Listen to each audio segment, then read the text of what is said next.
Well, on this stormy night, we're in Quebec City as Canada officially welcomes the G7 leaders. They made nice for the cameras, but what about the mood behind the picture postcard scene? And we take our coverage street level where protesters try to make their case, measuring success inside the secure zone and out. Also tonight, as the Doug Ford era is set to begin in Ontario, At Issue is here tonight for a look at what it means for Canada. Plus, the life and death of an American cultural phenomenon. Anthony Bourdain used his love of food and storytelling to make connections in a diverse world. Why he meant so much to so many tonight. This is The National.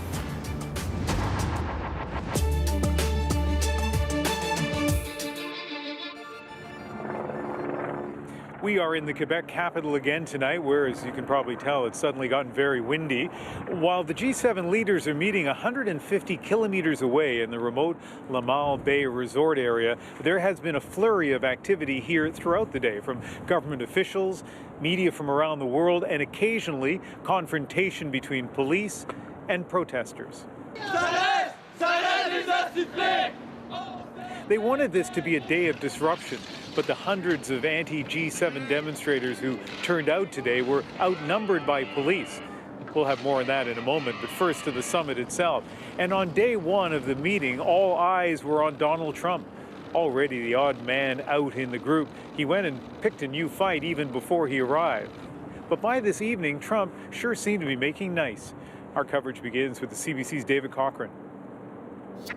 Obviously, trade has been a topic of discussion and will continue to be. But after a week of tweets, tariffs, and turmoil, finally some laughs. Justin has agreed to cut all tariffs and all trade barriers between Canada and the United States. So I'm very happy about that. So I'd say NAFTA's in good shape. But we are actually working on it. A light moment on a heavy topic. Our relationship is very good. We are actually working on cutting tariffs and making it all very fair for both countries. Nice words, but the tariffs are still there and NAFTA is still in limbo. And while the G7 can happily pose for a family photo, this is still a family with problems. Even before he made his way to La Malbaie, the black sheep of that family jolted the G7 once more. They threw Russia out. They should let Russia come back in because we should have Russia at the negotiating table. He's already started a trade war. He now wants the group to reopen its arms to Russia, which was kicked out of the former G8 4 years ago for annexing Crimea, and is the prime suspect in multiple attempts to hack Western elections. But let's leave 7 as it is. It's a lucky number.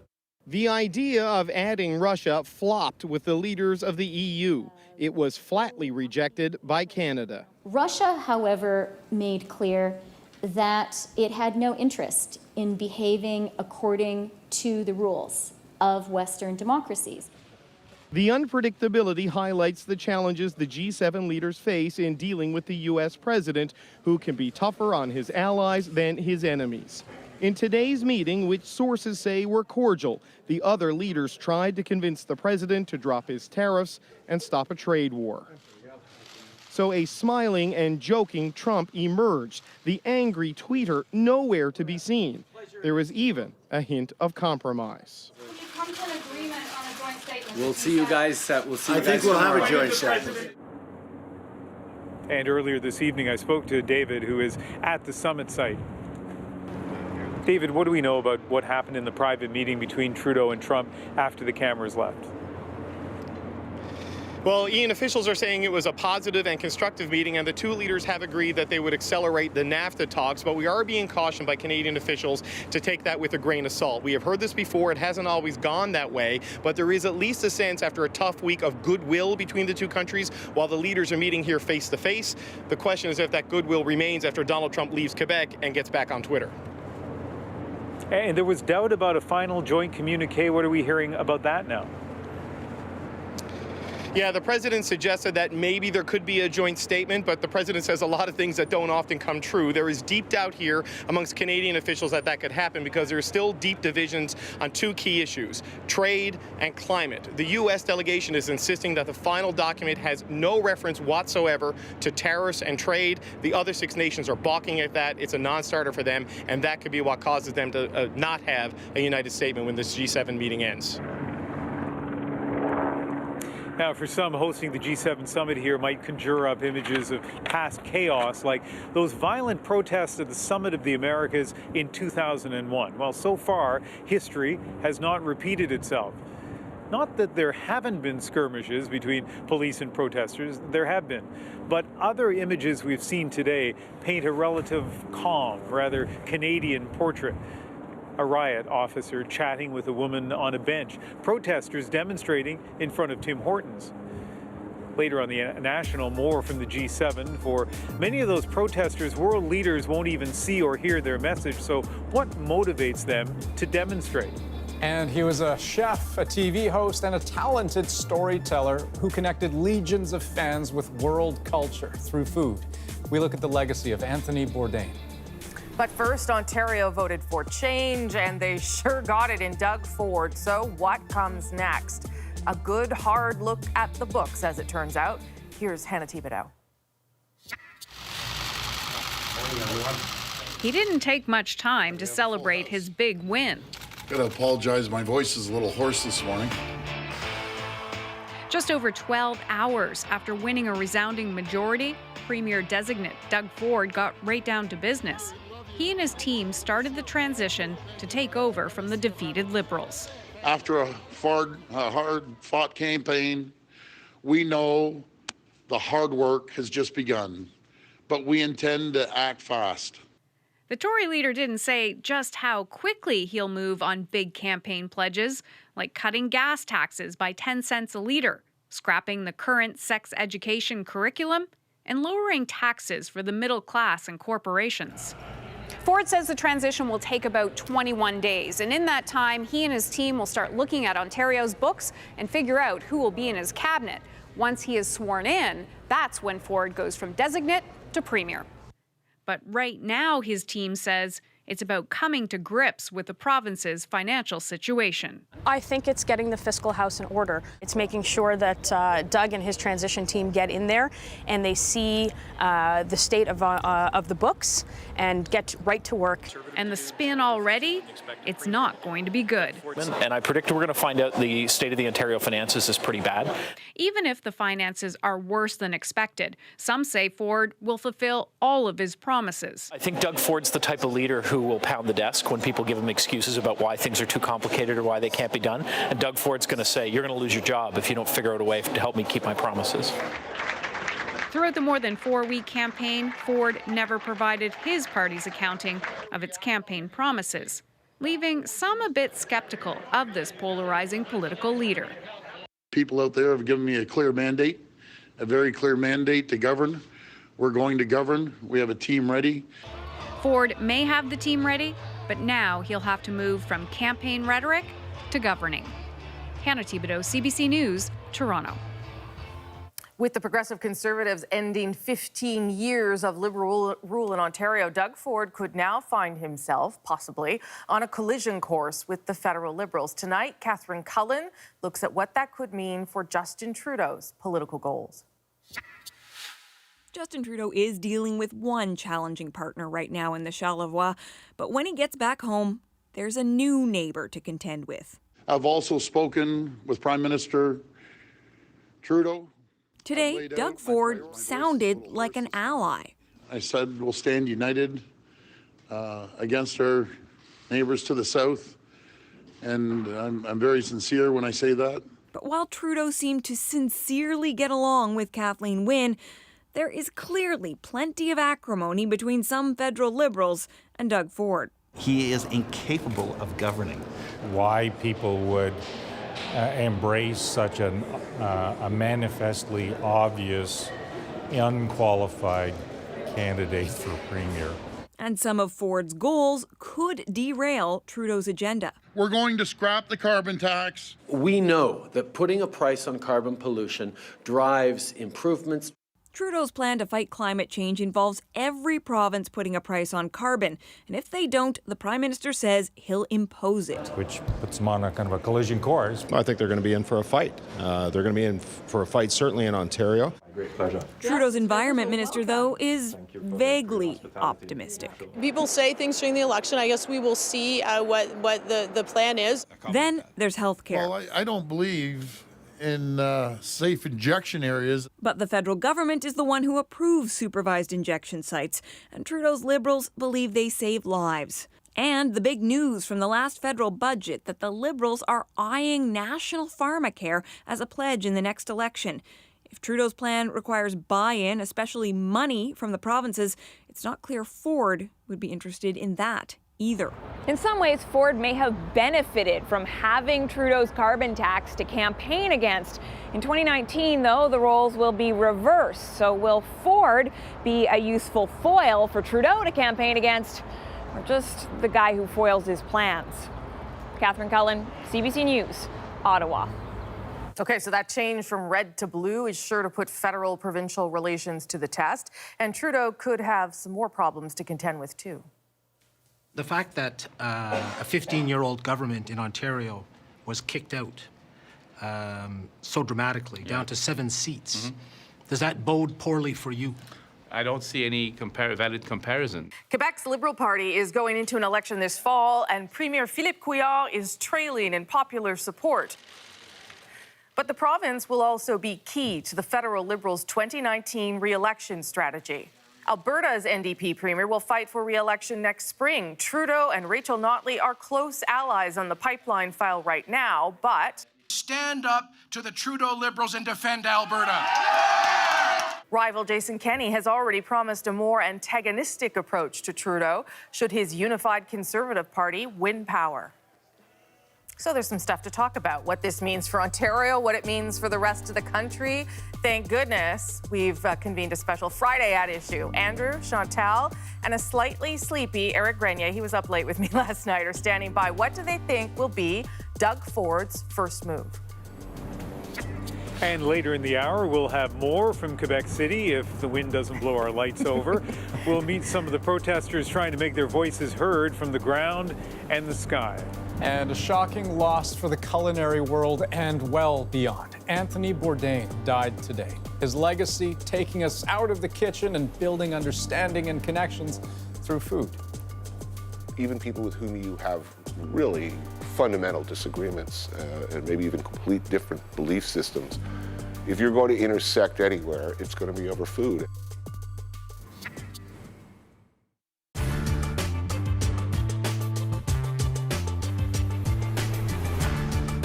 I recently met this teenager, an Indigenous teenager named Serena Ashnabe. I think I'm saying her last name right. She lives on the Deer Lake First Nation. And I sat down in her bedroom, her very tiny bedroom that she shares with her sister, as she packed to get ready to go back to high school in Thunder Bay. Being scared and stuff, do you ever feel that way? Yeah. Why do you feel that way? Because sometimes I think that it's gonna be me next that ends up in the river. Really? Why do you think you might be next? Because I'm Native. She just opened up about this experience of racism that was clearly very, very painful for her. I'm sorry that happened to you. It sort of took my breath away that she would tell us this and then go on to tell us that she had never told her mom about it. So we went with Serena and her grandma and her mom to this little tiny airport in Deer Lake, and it was full of kids and their families there to see them off. See your picture. It occurred to us and to me that most Canadians probably don't know that this is even happening. It was deeply moving to see that they were having to make that choice, and quite obvious that they shouldn't have to be making that choice. You go ahead. We caught up with Serena at the high school in Thunder Bay that is a First Nations high school. Oh, this is it? Okay.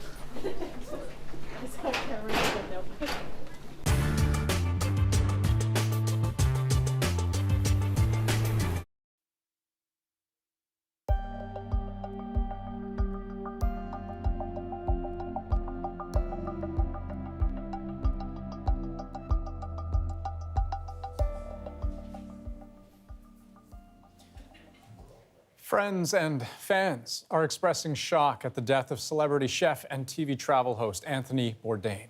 He was found dead in a French hotel room today of an apparent suicide.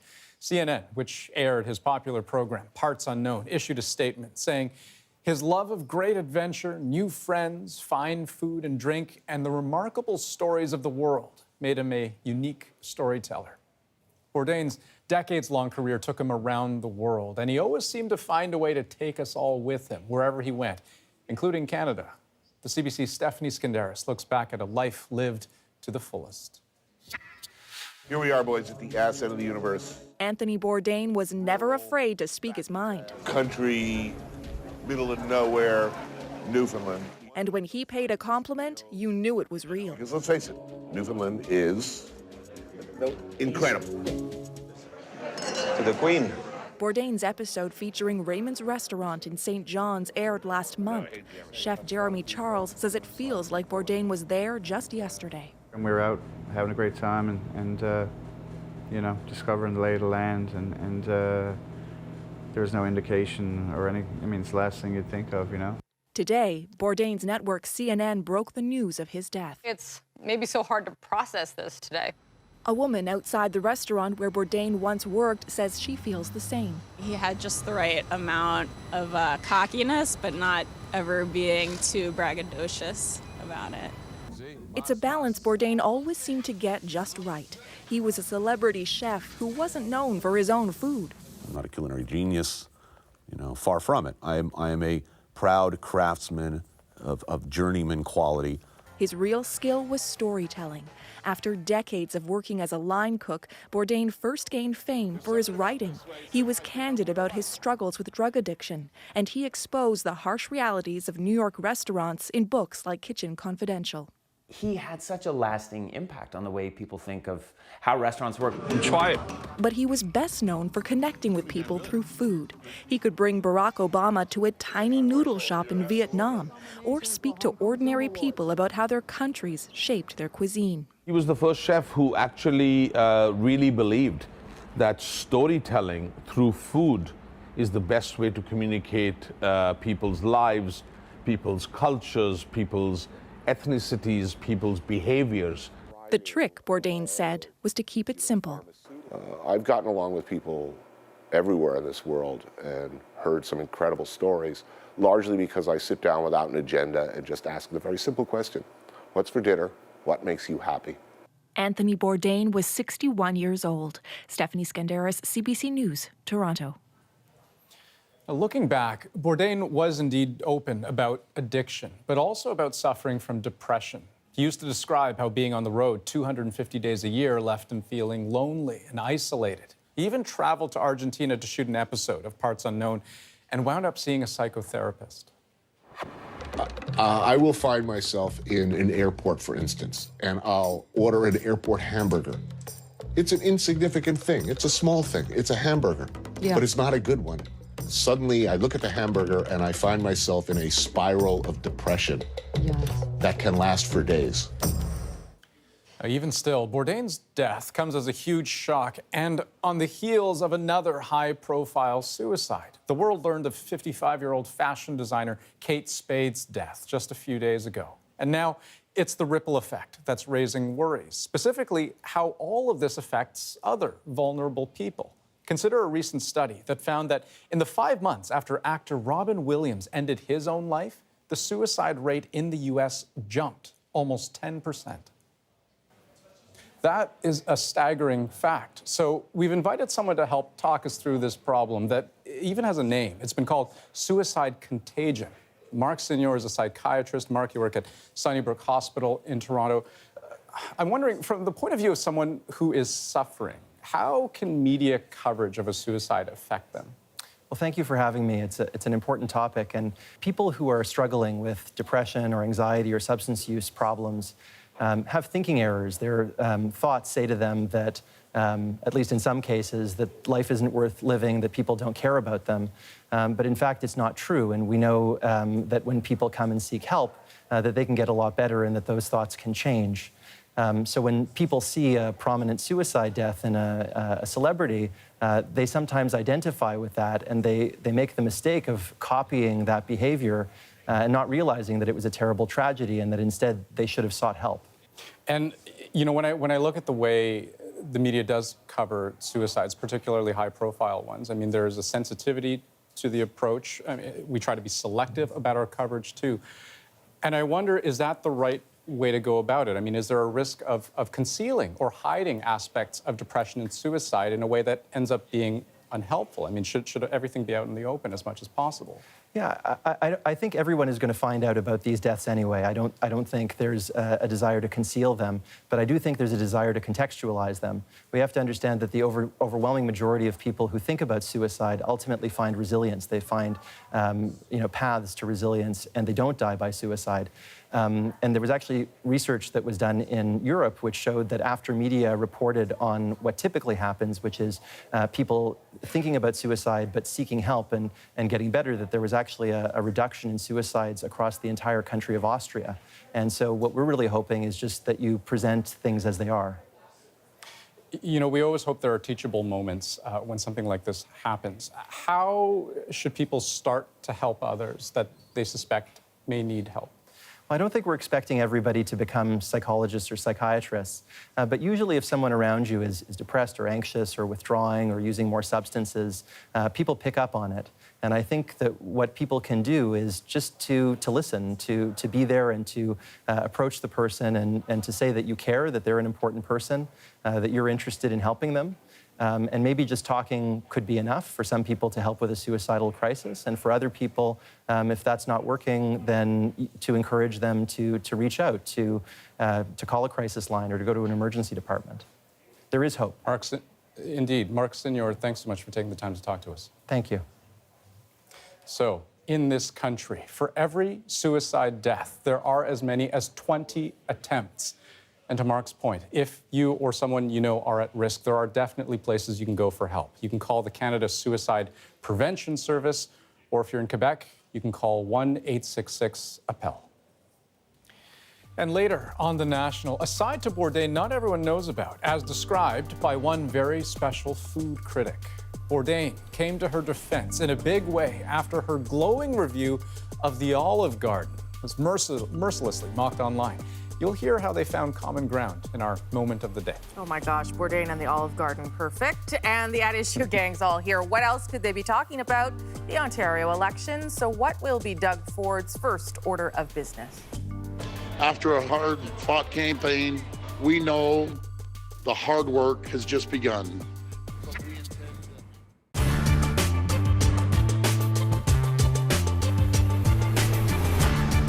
Syria's terrifying tunnel of war. From war zones to natural disasters to humanitarian crises, a foreign correspondent's job is to put themselves in the thick of it and come back with the story. They're lined up here because almost every single one of them is dependent on handouts. But behind every successful deployment is a well-constructed plan. Decisions about where to sleep, where to get food, who to talk to, and how to get around are made in advance and sometimes on the spot. Nala Ayed is a veteran foreign correspondent for CBC News based in London. She's been a witness to some of the world's biggest stories, including the ongoing crisis for the Rohingya fleeing Myanmar. So, Nala, we got some great questions from our viewers and obvious ones in some ways saying we see you in these places around the world where, you know, people don't want to be themselves. Where do you go when we don't see you on camera? So let's start with, where do you sleep? It's a really good question. And in the case of Bangladesh, actually, I didn't know where we would sleep when I was told where we were going exactly. So it's about doing a little bit of research, and in that case, learned very quickly that Cox's Bazar, which is not far from the border, is actually quite a large city, and that there were several hotels nearby, and we didn't have an issue finding a place. In fact, there were so many journalists. The biggest issue was just actually finding a room. But in other places, you do have to get a bit creative, and it's sometimes in the places where you least expect it. One was, for me, was in France, actually, a couple of years ago, with the very tragic crash of the Germanwings airplane, as you recall, in the Alps.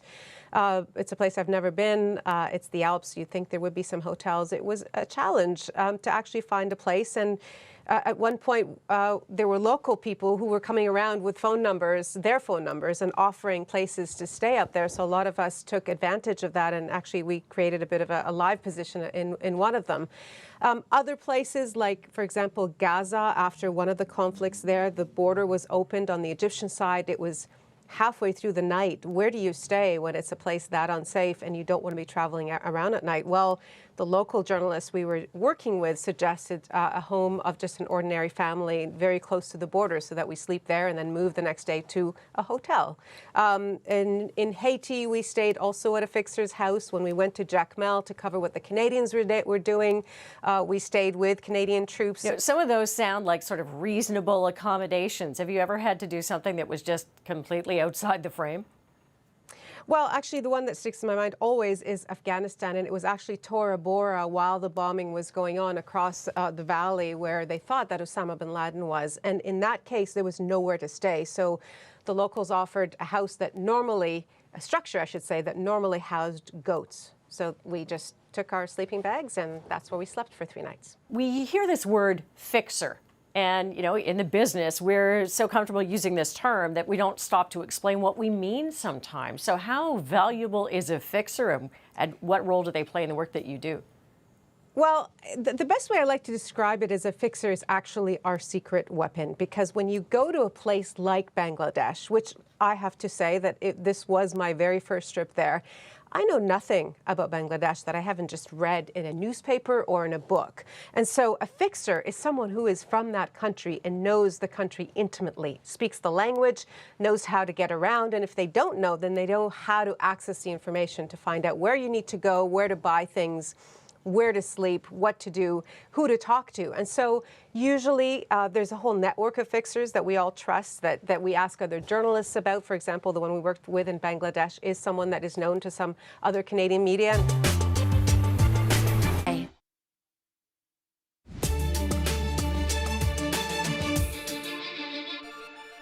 You worried at all about going to jail? Tonight on The National, more legal trouble for the U.S. president's former campaign chairman. Special counsel Robert Mueller hit Paul Manafort today with new obstruction charges for allegedly trying to get witnesses to lie for him. That's on top of the criminal charges he already faces for his foreign lobbying work. Also charged with obstruction today, Manafort's longtime associate, Konstantin Kilimnik. He's said to have ties to Russian intelligence, something he has denied. Certainly his memory is very popular now. I'm thinking about Muhammad Ali. So that was President Trump earlier today saying he's thinking about a posthumous pardon for the boxing legend. Ali was convicted in 1967 after refusing military service in Vietnam. But in a statement, the Ali family's lawyer said thanks, but a pardon isn't actually necessary. Ali's conviction was overturned almost 50 years ago. And former NBA star Dennis Rodman has put an end to the speculation, announcing he will, in fact, be in Singapore for the upcoming summit between Trump and Kim Jong-un. The U.S. president said he was not invited to the meeting, but Rodman, considered a personal friend of Kim's, says he'll be there to provide, quote, whatever support is needed. The summit is set for next Tuesday, June 12th, local time, which is Monday night here in Canada.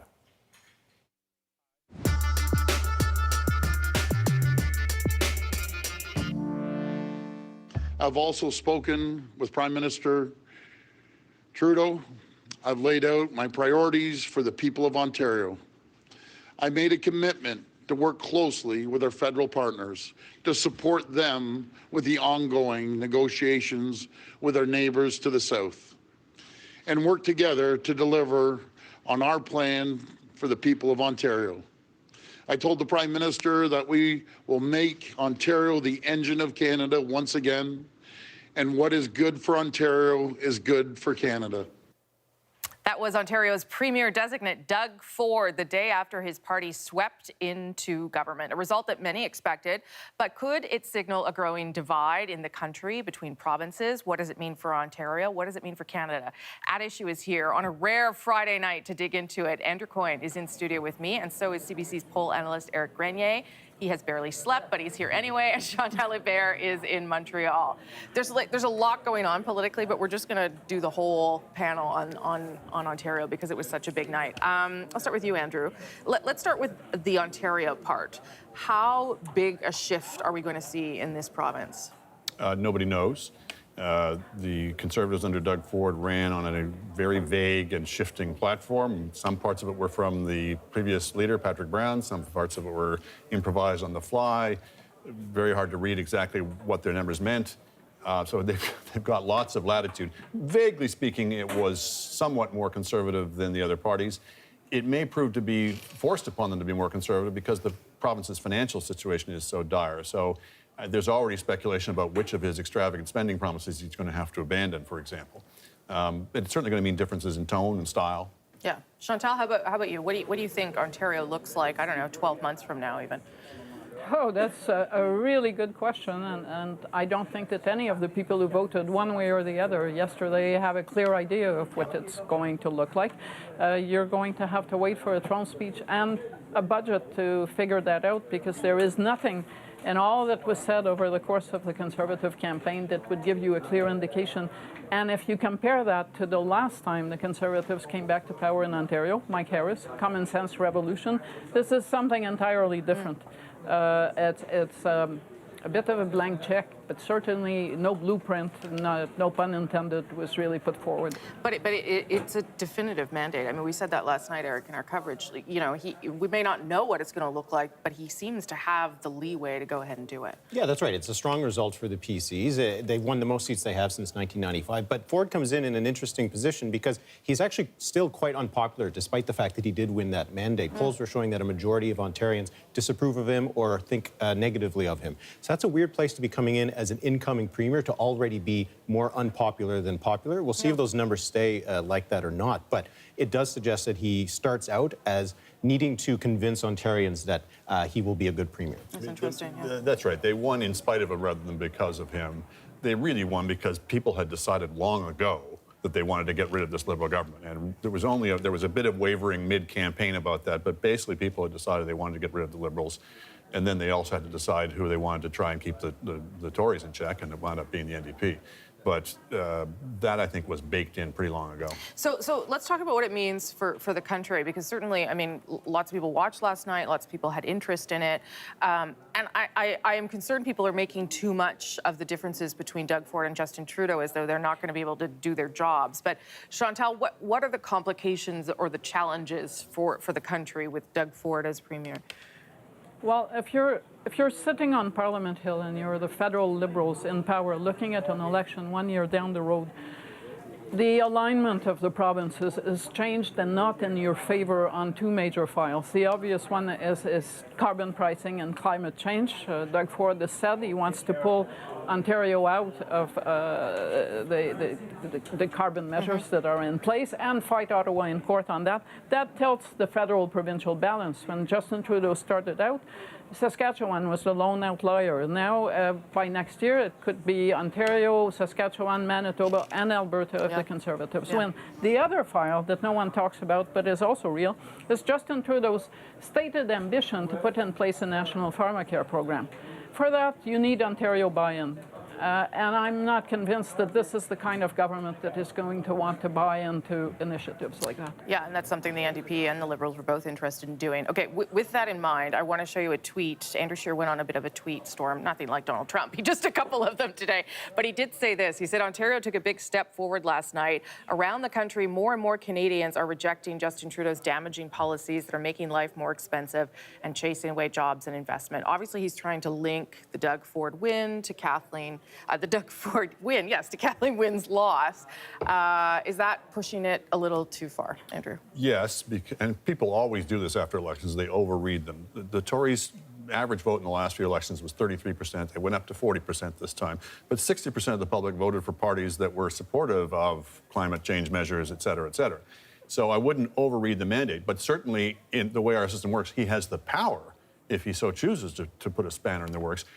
I'd stay tuned on that file. He's certainly been very adamant in saying, I want no part of cap and trade, I want no part of the federal carbon tax. He's also really going to be finding he's short up for funds. And is he going to be quite as quick to pass up $10 billion, I believe it is, of revenues that's collected by another level of government? We'll see.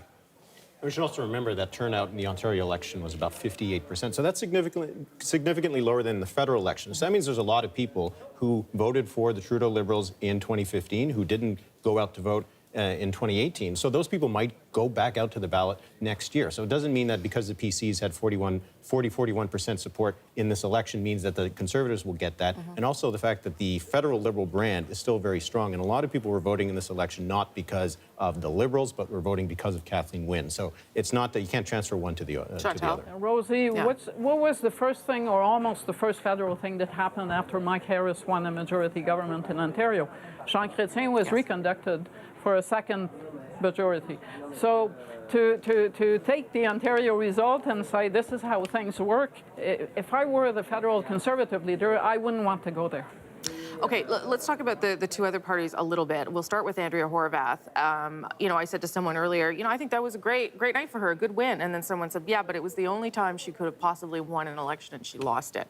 I guess that's glass half empty. But Eric, I mean, it is a big move from third party to official opposition, and it allows them to do some work here in terms of translating that into more support, I think. Yeah, and I wouldn't consider that this would be the high watermark for the New Democrats. If the Doug Ford government doesn't go very well, in 4 years, the NDP will be in a strong position because the Liberals will probably be not ready for returning to power. I mean, you can think of what happened to the New Democrats in 2011, but Jack Layton passed away. It was a different leader, it was a different situation. Andrea Horwath, if she is still the leader in 2022, and the PCs have not had a good first term, the NDP is going to be right there. Interesting speculation is, what if the NDP had not gone so far left in this campaign? I think they probably felt they had to outflank the Liberals. They didn't want to have happen to them what happened in 2015. But if the Liberals were as out of it from the start as they certainly appear, maybe if they'd been a bit more centrist, the NDP, they might have had a chance, because what you saw was they peaked too soon. In the last few weeks of campaign, there was a strong barrage of advertising, raising doubts and fears about them as being too radical, too extreme. If they'd been positioned more to the center, maybe they would have been able to withstand that. And they seem to realize that, too, that the momentum came too soon and they couldn't sustain it. Yes, Chantal? It would have helped if they'd been able to feature more of a team.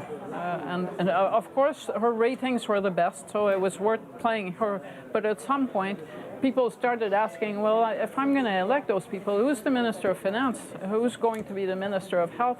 And at the point where Doug Ford finally showed up with Caroline Mulroney and Christine Elliott, that never happened for the NDP. Going back to in 4 years, A, I'm not sure that a fourth kick at the can is necessarily in the work for Andrea Horwath, but B, if it is, remember that the Liberals are not going to have much space in that new legislature without official party status, so there is an opportunity there. So what happens to them? I mean, that party doesn't go away. It doesn't disappear. The Liberals, you mean? The Liberals, I mean, yes. No, I mean, look, we've seen this before. The Liberal brand in Canada is enduring and strong. There are lots of professional people working for them, et cetera, so I wouldn't count them out. I also wouldn't minimize what just happened. That's the lowest share of the popular vote that any Liberal Party, federal or provincial, has ever gotten in Ontario in our history. That's a fun fact, yeah. That's a Not bad for them, result.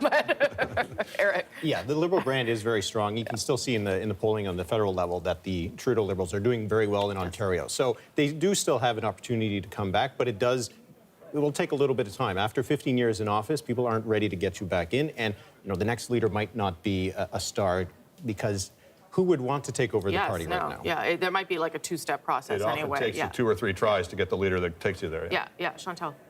And the nightmare scenario, yes, it's a strong brand, but it's a non-existent or virtually non-existent brand in a number of provinces west of Ontario. And it does exist, the Liberal brand in BC, but let's agree that it was a Conservative party that borrowed the name a few decades ago. So there is cause to worry for the Liberals in this dismal result. Okay, we only have like a minute left, but the one thing that you would expect to see Doug Ford do first, and I don't mean name a cabinet, I mean in terms of some sort of policy move that might shake things up. You want to go first, Eric? Maybe Hydro One. He can do that quickly. It was something that he promised that he would do. It cost the government a lot of money, but that was one of his main campaign things. Yeah, fire everybody. Basically. One thing he ought to do is bring in a new budget. He's going to have a hard enough time cutting spending as it is, but the Liberals in their last budget brought in a whole raft of new spending, and it's probably in the Conservatives' interest to try and stop whatever they can before it actually goes out the door, rather than having to cut people who are already receiving their checks. Yeah, Chantal. Let me go for the easy thing. As someone who lives in Quebec, bring beer to corner stores. A promise made in the 85 campaign by someone called David Peterson. But will it cost $1 is really the question we want to know. I didn't say $1 beer. I said just bring it. You know, some of us manage to survive a society that does that. I know. I regret every day that I left Quebec for that reason alone. His slogan is Ontario is open for businesses. Again, I'd like to see Ontario is open for fun again. Oh, that's so unexpected from Andrew Coyne. Okay, thank you all very much. Good news for people who love politics as much as us. At Issue is also a podcast. You get extra content and, of course, the main panel in podcast form every week. This week, the Senate passed the Cannabis Act bill with a few changes. What's next on the road to legalizing pot? Look for it on iTunes, any major podcast app, our website, cbcnews.ca/The National. Just ahead on The National, we'll take you back to Quebec City, where, if you're keeping track, we seem to be in the middle of a full-out gale, and where protesters go all out to grab the eyes and ears of world leaders. We'll ask about their message and their tactics. Attention, attention. This demonstration has been declared unlawful. That's a way of fighting back. It's one of the only outlets they have, and in my opinion, it's legitimate to have those sorts of confrontations when appropriate. So solidarity to the people on the front lines, honestly, good for them.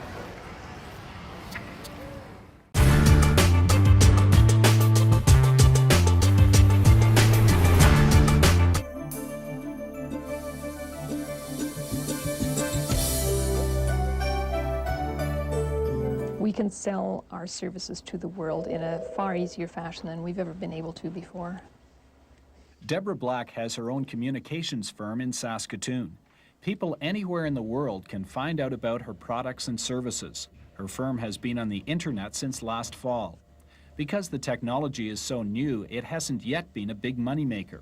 Well, so far the benefits are marginal at this stage, but it does place us in a very advantageous position in terms of the opportunity that presents for the future. Every day, more private companies are getting their products on the internet. And there's a graphic here that will have our logo and the name of Cotto Books at the top. This Regina book publishing firm is getting on the internet this week. Reg Sylvester sees the internet as a combination of a mail-order catalog and the home shopping network. We have a special grouping of books that we've done that were written by women. We call it the Women's Work Collection, so we can click on Women's Work and see the list of books. Cotto Books hopes being on the internet will mean new customers around the world, especially in the U.S. If you'd really like to order it, then you can click on ordering information and you'll find our 1-800 number there. Or you can order by fax if you'd like, or by mail. Sylvester has already discovered unexpected benefits of being on the internet. I think that you'll find that the internet is a place where book publishers can sell international rights or American rights to other publishers in those countries. Places where publishers of multimedia projects will be able to find partners and that sort of thing. I think there's going to be a lot of business-to-business contacts as well that will be useful. To set up an internet site, the firm spent about $3,000 for a new computer and $2,000 for a one-year hookup charge, for a total of $5,000. I've been doing a bit of research. Some people are finding a lot of traffic on their internet site, and one publisher that I talked to said that they've sold somewhere between 0 and 1 books. So, you know, it's kind of risky. It's a little bit frightening. Sylvester urges business people in Saskatchewan to become internet literate. I think it's worth the effort to at least, for people in business, to at least know about the internet and to begin to understand the ways that they can use it. It's not just another advertising medium. It's a communication medium, and it helps you familiarize people with what your product is and how they can get it and how they can use it. Matthew, Hi. meeting both Innovation Place yesterday. Good. There. Deborah Black says knowing the internet will be essential for business. It is going to be the source of everything that we do. It is going to be how we order our pizza. It will be how we make our telephone calls. It will be how we do business generally. She says the internet could benefit Saskatchewan more than other places. It really doesn't matter where in the world you exist. So previously, for Saskatchewan, there was a real disadvantage in our physical placement in the world. Now that is no longer an issue.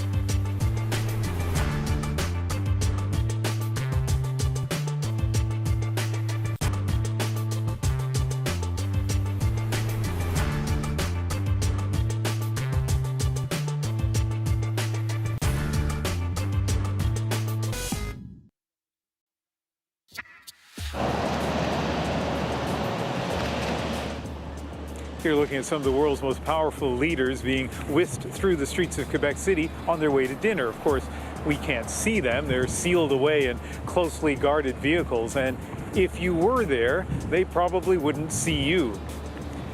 Nor did they see the protesters out on the streets today trying to make their voices heard. Our Jayla Bernstein did, though, and here's how it unfolded.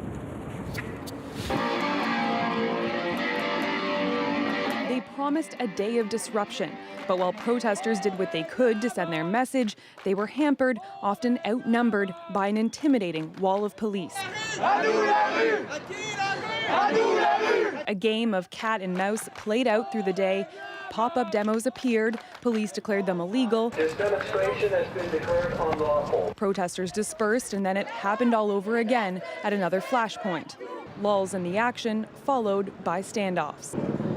In one residential alleyway, police swept through with a canine unit, cornering protesters at a dead end. At least 3 were taken into custody. But what stood out the most was the contrast. This heavy police presence tracking every move of a small group of protesters. Not what freedom of expression should look like, says this woman. Amnesty, vous êtes ici, hein? On n'a pas le droit de manifester. You're here, aren't you, Amnesty International, she says. Amnesty is here, and it doesn't like what it's seen. One of the principles that we believe the authorities should be following is to have a presence that corresponds to the risk. And so we believe that this is not what we've seen today. She's concerned that heavy-handed security is simply shutting people down. Some of them feared coming in the streets even before the G7. What we have denounced, of course, is kind of a climate of fear that happened before the G7, not only from, of course, articles that we found in the media, but also statements on severe security measures. They say the job of police is not just to protect the public, but also the rights of those protesting. And with more demonstrations planned for tomorrow, Amnesty says it'll be watching. Jayla Bernstein, CBC News, Quebec City. So as you just saw, it was difficult for protesters to get their messages out today. So why do they even try to do that? We talked to some of the demonstrators to find out. The obvious goal of this early morning protest was to block media and government officials from getting to the summit site in Lamal Bay. But there was also meant to be a bigger message. Le capitaliste a tellement peur! There's a whole host of issues in which the poor of the world, the global south, and the poor within Canada and the U.S. are being left behind would be not the strongest expression I could use. The main reason why I am here, if I can say, is because the environmental crisis right now that we are seeing. In Quebec City this morning, scattered confrontations between some protesters and police drew lots of cameras, though the message was often not immediately obvious. Same here, though the gentle vibe at this picnic was a lot different. It was billed as a place for activists to gather, but most people here wouldn't talk to reporters. Tessa, who only gave us her first name, explained why she made the 3-hour drive to be here during the G7. The goal is to make connections with people and maybe start grassroots organizations and maybe take more actions, maybe even direct actions, who knows. I mean, I have no confidence in the current government. I don't think many people here do, so we'd like to see some changes there. And if we can discuss those changes together, I think we could come up with good answers. There are skirmishes going on between different protesters and riot police. You might see the riot police coming by every once in a while. How do you feel about those kinds of confrontation? Well, I mean, I'm not personally doing those things right now, but I don't know. These people, that's a way of fighting back. It's one of the only outlets they have. And in my opinion, it's legitimate to have those sorts of confrontations when appropriate. So solidarity to the people on the front lines, honestly, good for them. Girls left behind, not this time. These young women from across Canada were hoping their symbolic grad celebration would get lots of attention. It's sponsored by the Canadian charity World Vision. They want to highlight the need for girls in the developing world to be able to get an education. All of you are obviously so committed. On the other hand, not a lot of media, not a lot of attention, and certainly no leaders. Yeah. What impact do you think this is going to have? We're not here to disrupt, we're not here to be violent, but we're here to say, hey, G7 leaders, this is your opportunity, this is your legacy. 75 million girls, their lives can be turned about by you. And so even though there aren't a lot of people today, there's the media, there's our voice, our media, and there are a lot of people that are backing us up. It's not an easy thing getting your message across. Just ask the Council of Canadians, who created this gigantic sign designed to be seen when, or more to the point, if leaders flew by. Perhaps one or two of the leaders at least will get to see it at a certain point because, again, we think it's important that they hear something from civil society when they're in their protected, fenced-in, privileged meetings. As unusual as that sign was, the biggest surprise from protesters today was probably how quiet it was. Outnumbered in Quebec City by the many police clad in riot gear standing guard. Hey, Rosemary, both you and I were here for the Summit of the Americas back in 2001. So much chaos on the streets in this area, around the hotels, clouds of tear gas, and so different this time around. Yeah, it's so unusual and actually quite surprising. I mean, I guess in a good way. I remember not even being able to walk home because of the pepper spray in the air. Yeah. All right, it's windy enough. I'm going to send you off and you can go enjoy a nice Quebec City restaurant and be safe. Thank you for your coverage, Ian. Our moment of the day is next. We hear from a restaurant critic from Grand Forks, North Dakota, who met Anthony Bourdain after he defended her review of, get this, the Olive Garden. It was nothing that I ever would dream about. It just was something that just happened. But Anthony Bourdain took it upon himself to befriend me, and he liked what I was doing.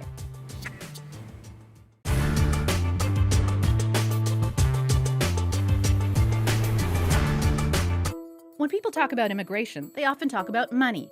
But is immigration good or bad for an economy? Here are the facts.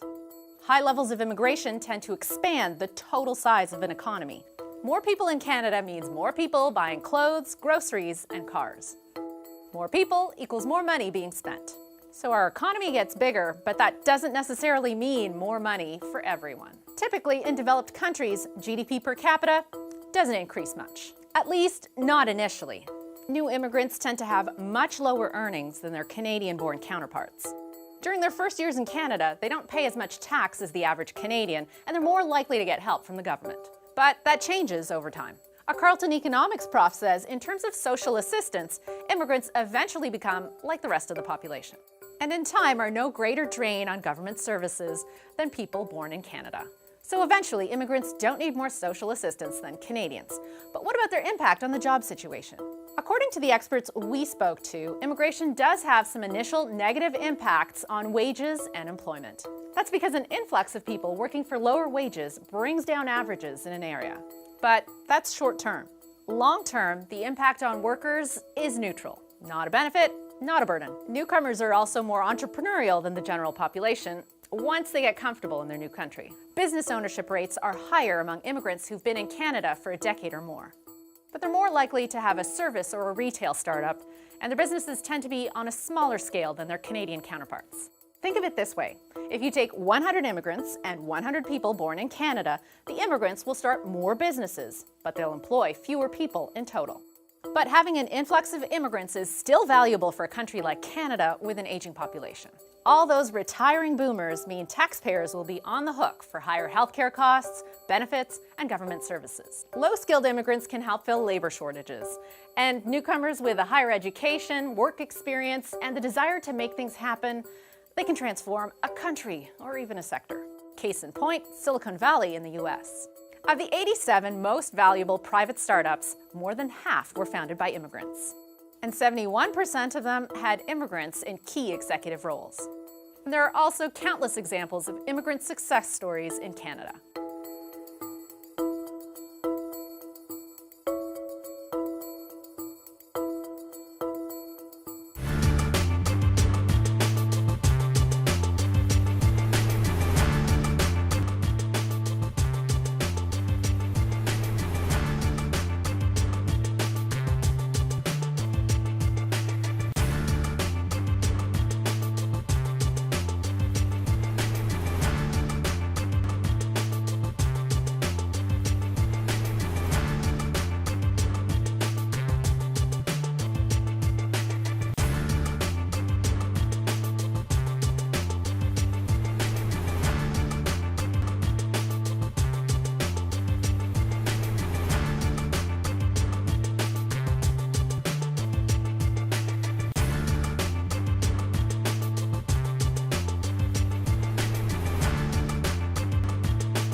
Tonight on The National, we are keeping an eye on Guatemala's Fuego volcano after another active day.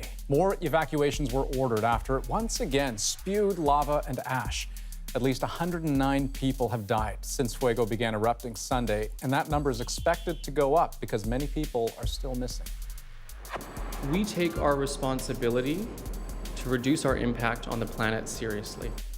The latest company to take up the war on the plastic straw. A&W Canada made a promise today to eliminate them from its restaurants. The plan is to transition every one of its nearly 1,000 restaurants to biodegradable paper straws. And the company says that will happen by the end of this year. I knew a couple of the guys on the bus, it's one of those things I want to do for those guys and, the people humbled. And what will be a very special visit for a hockey town struck by tragedy. That was Washington Capitals forward Chandler Stevenson saying he hopes to bring the Stanley Cup to Humboldt, Saskatchewan. Now, as is tradition, each player of the winning team gets the chance to take the cup to his community for a day. And Stevenson, originally from Saskatoon, wants his day to be in Humboldt. No date's been set just yet, though. Okay, I want to read part of a very famous restaurant review for you. The chicken Alfredo was warm and comforting on a cold day. The portion was generous. My server was ready with Parmesan cheese. Now, that's just a small part of a glowing review written by food critic Marilyn Haggerty about the Olive Garden. Now, this was back in 2012, a review for the Grand Forks Herald in North Dakota. That review was mercilessly mocked online, but the man who came to the defense of her Eat Beat columns, Anthony Bourdain. And we caught up with Haggerty today. That is our moment. And Next thing I know, they were telling me I was viral. I didn't know if that meant I was sick. When Anthony Bourdain said the Eat Beat was okay, I think a lot of people changed their minds and they said, yes, we like the Eat Beat. He asked me to have coffee with him, and I think he kind of wanted to know whether or not I was kooky or what. After we had coffee, he asked if he wanted to put together a collection of my Eat Beat columns. Anthony Bourdain took it upon himself to befriend me, and he liked what I was doing. Today, greatly saddened by his death.